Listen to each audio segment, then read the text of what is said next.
Story 1. This took place in 2016 when I was a 17-year-old first-year film school student. I'm Julia, now 22 and female. I lived alone in my very first apartment back then. It was quite small, but I felt really proud of my independence. I never felt unsafe there for several reasons. The residence had multiple gates requiring a code to open, known only to residents.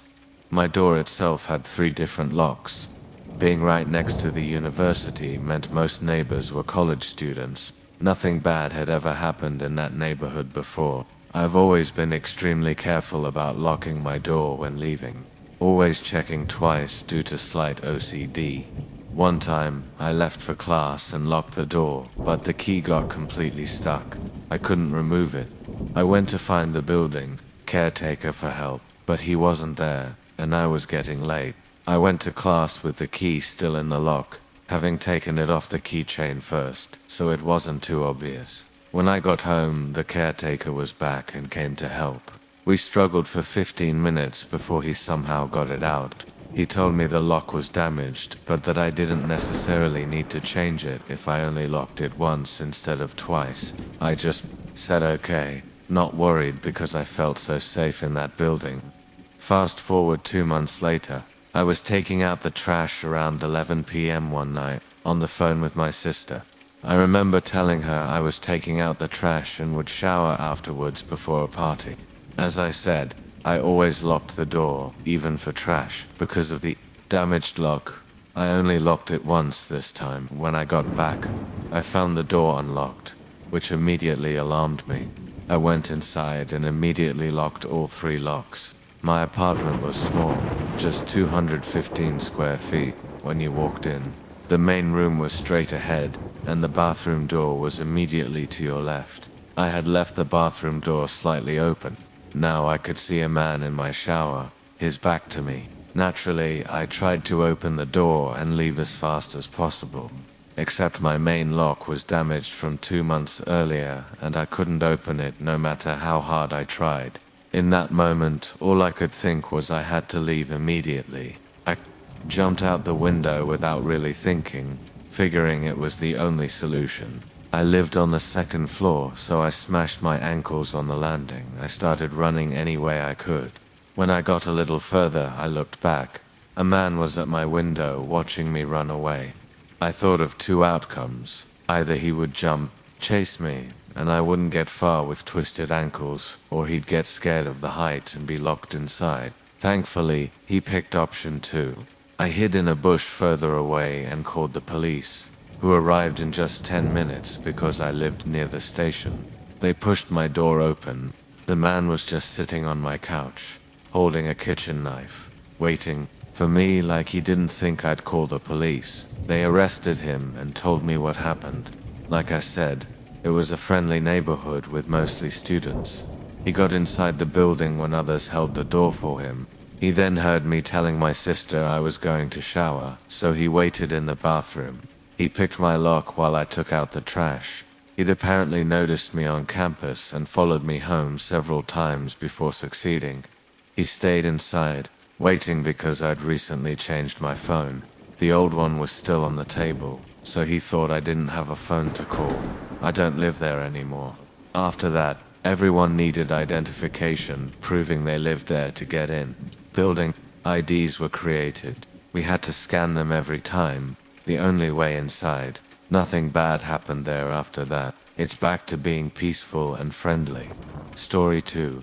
During the summer of 2015, I worked at a university in a small southern town. I lived a few miles from campus in a 2-bedroom house with a roommate. My schedule was pretty rigid, the same routine. Daily class in the morning, work in the afternoon. Home around 9 p.m. one Thursday night. I arrived home as usual and noticed an old pickup truck idling at the yield sign across the street. I didn't know the make or model, but it was beat up, peeling paint, rust, dents. It looked really out of place. Most people there drove nice modern cars, so it stood out. The streets were deserted. It clearly wasn't waiting for traffic. I thought maybe the driver was texting. Since my roommate wasn't home yet, I didn't want to leave the safety of my vehicle. I'm a petite woman who doesn't carry pepper spray, so I try to be aware. I pulled into my driveway and just sat there, staring at the truck, waiting for it to leave. Eventually, it pulled away slowly and left the neighborhood toward the main road. When it was gone, I went inside, locked the door, and made dinner. By 11 p.m., my roommate still wasn't home. I was folding laundry and listening to podcasts in my room, having forgotten about the truck. Suddenly, the lights went out. That spooked me because our power didn't usually shut off without bad weather, and the night was clear. I immediately called my roommate. He said he was already on his way home, about 5 minutes away. Relieved, I just told him to hurry and hung. Yup, no need to freak out. He'd be there soon and we could figure it out. I walked into the living room to wait. Our front door had a little diamond-shaped window I always hated. I stood on tiptoes to look out, checking if the neighbor's power was out too. I was surprised to see it wasn't. Even the streetlight near our yard was still on. Weird, had I blown a fuse? Just as I considered going to the basement to reset the breakers, my mum texted. I took a few seconds to reply. After sending it, I looked out again. To my utter shock, there was a man standing under the streetlight. He hadn't been there before, and I instantly got a bad feeling. He was middle-aged, about 6 feet tall, with a pot belly, little round glasses, unkempt hair, old sneakers. His white t-shirt and blue jeans were filthy, like he'd been working on a car mechanic dirty. He had this awful smug expression. I'd never seen him before. Still shocked, I didn't move. Luckily, he couldn't see me inside the dark house, but to my horror, he headed straight for me, not walking quickly, just casually shuffling toward the house. If someone passed by, they probably wouldn't realize his intent. He glanced around a few times like he was checking no one was watching. Inch by inch, he came into the yard. This guy was coming to get me, I was sure. I started to shake. It's worth mentioning, my dog is very people-oriented and usually goes bananas, hearing someone outside. This time he was silent. He had no idea, even though I was staring right at the man through the window. When the man was about halfway to the porch, my roommate's car finally rounded the bend onto our street. As soon as the headlights lit him up, the man turned to look. My roommate and I both saw his face. He recognized that car. In his haste to get away, he nearly stepped in front of it and got run over. My roommate swerved into the driveway, scrambled out, and charged inside. He didn't speak. He just grabbed the axe from our utility closet and went back out to confront the man. But the man was gone. We called the police and the power company. The police found nothing. The repairman reset the box on the pole near our house. Apparently, the switch had flipped, explaining why only our house lost power. I asked if a person could have done that, but he didn't give a straight answer. The next day, we went on a camping trip all weekend. If the man came back, we never knew. After that, I refused to be home alone. If my roommate wasn't there when I got off work, I killed time in a local bar until he got back. We both moved away. Soon after, I never saw the man in the truck again, but sometimes I wonder how long he'd been watching our house, and what might have happened if my roommate hadn't been coming home that night. Story 3. This happened over several months when I was 13 or 14. We lived in a quiet little suburban neighborhood in a college town then, a peaceful area sort of between the upper-class neighborhoods and the city apartments, campus part of town. It was so safe that even my often overprotective mum felt okay letting me spend long parts of the day out walking or in shops a few blocks away. Important to know, I was homeschooled at the time, combined with being pulled out of public schools by a single working mom of 3 who maybe didn't think it through. It meant I didn't go to school in any capacity for a few years during adolescence. Having no friends, I was always either home or out exploring the endless labyrinth of yuppie houses a block or two over with my headphones on. Being that annoying regular at the comic shop 2 blocks the other way, we lived in a corner house, with a big yard and a small ravine behind us. The neighborhood continued beyond it. Our only direct neighbors were a single-parent household headed by a very tiny, petite woman who seemed like a stereotypical Midwestern sitcom mom. She had a son around 22, taking classes at a nearby college. We rarely saw him. A stereotypical gamer nerd, neckbeard 17-year-old, we rarely saw outdoors, always wore Devil May Cry shirts. And a goth daughter we all assumed was around 16 based on appearance, mannerisms, etc., especially since she had a very Hot Topic Y wardrobe and often wore a gothic Lolita look, like a high school kid with no money would do. They were pretty friendly, especially the mom, just kind of odd. The longer we lived next door, the more we realized something was off. The mom had this cheerful, bordering on creepy Stepford wife thing. She seemed to never stop smiling. The three kids, however, were often very sullen and rarely seemed happy, even when trying to be friendly. We soon learnt why. Our houses were close, kitchen-side doors facing each other across a few feet of grass, divided by a short fence. I was home alone a lot, especially during summer when my family was out. I spent much of that time watching TV in the living room. Right off the kitchen, it became common to hear the mother screaming insults at any or all kids. Whether due to proximity or her volume, I could often make out most of what was said without trying. It usually seemed over trivial things, forgetting trash, playing games before homework, but it always seemed like the mother was the aggressor, just screaming, especially at the daughter, flinging expletives and attacks focused on her weight. She was bigger. I told my mum, who said she wasn't surprised. She'd had coffee with the mum a few times and found her a very strange, spacey woman, with an abnormally tight grip on her kids. She said the woman was so concerned about weirdos she never trusted her kids to take the school bus, driving each, including the college son, and walking them to the classroom door, causing tension. She joked to my mum about kids being embarrassed, acting like it was normal, which even creeped my overprotective mom out. It didn't stop there. I'm not exaggerating. Not one kid was allowed anywhere or to do anything without her directly by their side. Failure to wait caused problems. I remember at least one time her freaking out on the daughter because the dog needed out while the mom was on the phone. The daughter took it out just feet into the front yard. The mum came out scary, militaristic stern, and once back inside, started shouting. They literally weren't allowed to take trash to the container 2 steps from the door without her watching, not even the guy in his 20s.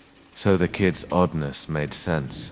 Then we found out the daughter was actually much older, almost mid, making everything suddenly weirder and creepier. Still, we stayed friendly.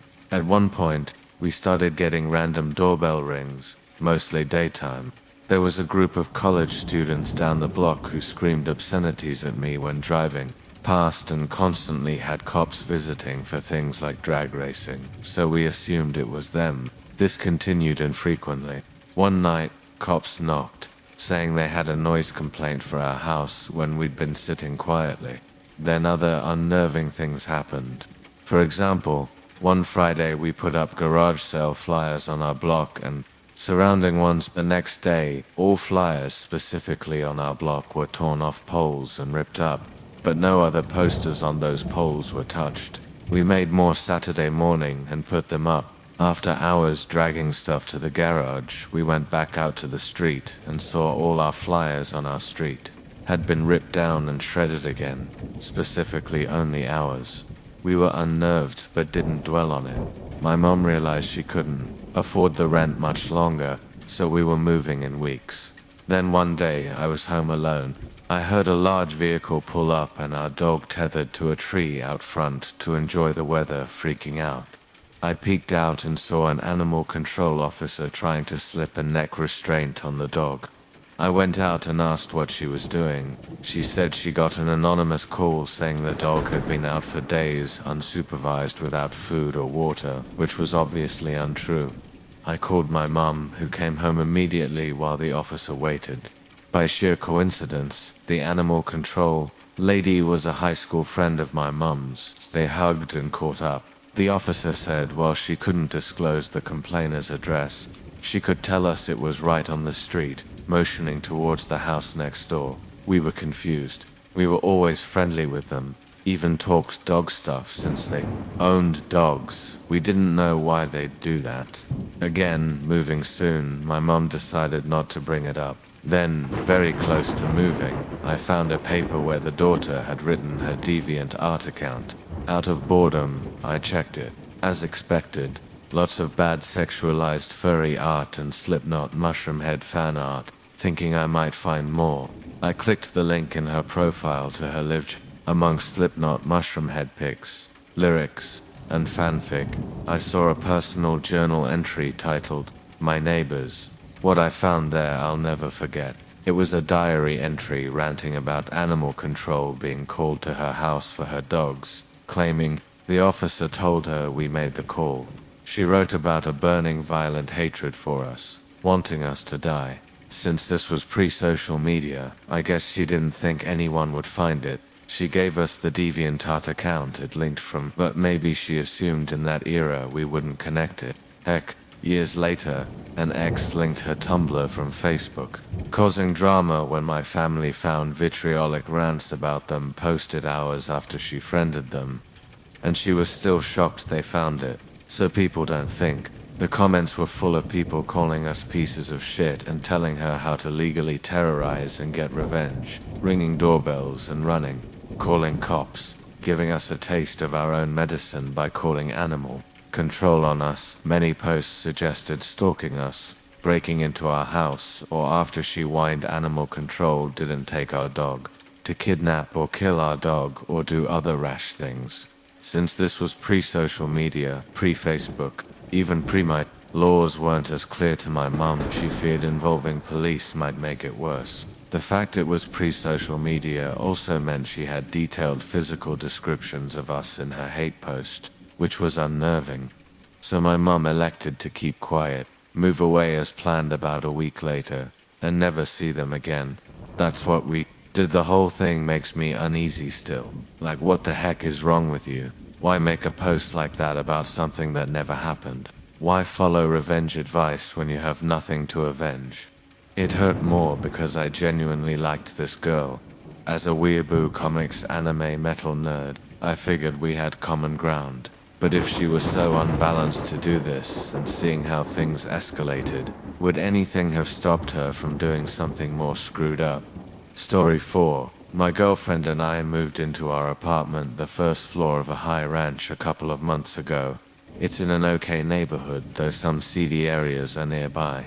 About a week ago, I went outside around 1 a.m. to smoke a cigarette. I worked late and noticed a black Dodge Charger blocking my driveway, idling with its lights on. As soon as I noticed the car, it pulled away. I didn't think much of it. A couple of days later, I got home from work around 2 a.m. and went outside to take out the garbage. Again, I saw the same car parked with the engine and lights on, blocking my driveway once again. As soon as I saw it, it pulled away. Finally, tonight I got home from work around 1 a.m. and went to the bedroom to check on my girlfriend. We were talking when I heard brakes squeak outside the bedroom faces, the front. I looked through the blinds and saw the black Charger blocking the driveway again, engine and lights on. I opened the blinds for a better look, stupid in retrospect, because the lights were on inside. It appeared he noticed me open the blinds and immediately drove away. I'm starting to get alarmed. Obviously, it's strange for this car to repeatedly stop in the same spot, blocking my driveway so late. Also, my street doesn't connect to major roads. Mostly only people who live here drive by. None of my neighbors drive this car. I've driven around the surrounding streets, but haven't seen it parked locally. I plan on talking to my upstairs neighbors, but apart from that, I'm unsure what, or if, I should do anything else for now. If anyone could offer advice, I'd appreciate it. I'll update if interested. Thanks. Edit. After reading comments, I decided to call the police and file a report. I was told they couldn't do anything right now, but to call next time I see the car, and they'd send someone out. Edit 2. Didn't see him last night, but spoke with the upstairs neighbor. It turns out she has a camera in front of the house. She checked footage and saw the car sitting there the last time I saw it, but couldn't see the license plate. Her son said he'd check the tape back as far as possible to see how many times and how long this car has been creeping and get back to me. Edit 3. This happened about an hour ago, approx 12:45 a.m. My girlfriend was coming home from a night with friends. Coming down our block, she saw the Charger slowly driving the opposite way past our apartment. She decided to turn around and follow him. She couldn't get a license plate number because his plate cover is tinted. When she tried to get closer, the guy took off. She drives a Hyundai, so no chance catching him. She called the cops, mentioned we'd already called about the guy, and they said they'd send a car to patrol our area. Before anyone says following him was a bad idea, I already told her it was stupid and not to do it again. I'll keep you posted. Story 5. I used to visit my brother and sister in Tempe, Arizona, during school breaks because my hometown was boring. While they worked, I'd go exploring. One day, I decided to take a bus to the mall. The buses were called Orbit, free and half the size of regular ones. It took 2 buses to get there, with a stop at the station in between. I did my shopping and took the first bus back to the station. Waiting for the second one, I met a guy around my age, and we talked. I asked which bus I should take since I wasn't familiar with the streets, and he pointed me to the right one. I got on, and he got on too. We continued talking until he got off. I put my headphones on and spaced out watching the sunset. After a while, I realized none of the streets looked familiar. I got a weird feeling. I picked up an available map and noticed I was on the wrong bus. I got more nervous seeing it was getting dark. Worse, my phone was at 3%. I knew the bus would circuit back, so I sat trying to figure out when I'd get back to the station to catch the right bus. As I read the map, the last people got off. The driver called out, "Hey, are you lost?" I was thrown off, but told him I'd gotten on the wrong bus. He said okay. Shortly after, he pulled into a really dark neighborhood and pulled over to the side of the road. Buses sometimes pull over if ahead of schedule, so I figured that's what he was doing. Instead, he got up and headed towards me. He was big, around 6 feet and 200 pounds. He grabbed a map, sat right next to me, and started asking questions. "What bus are you supposed to be taking? Do you go to ASU? How old are you?" I tried to be courteous, but my heart raced faster as we talked. The last question made me tear up. "Is anyone expecting you?" I told him yes, my brother. He got up and headed to the front. Finally, I thought, but he got to his seat, shut the bus doors, and turned off the lights. I sat shaking and crying in near darkness. I saw his silhouette head back and sit right next to me again. As soon as he sat down, something in me snapped. I jumped up and ran as fast as I could towards the bus doors. I started banging and pushing on them until they opened. I got out and ran as fast as I could towards any store or restaurant because my battery was dead. As I ran, I heard him yell behind me. Then I saw him drive by super fast. Luckily, he didn't stop again. I ran several blocks until I reached a cell phone store, bursting and crying, asking for a charger. From there, I called my brother. He came to pick me up. I was on the opposite side of town when he got me. I told him what happened. He said he'd call the bus company and report the driver.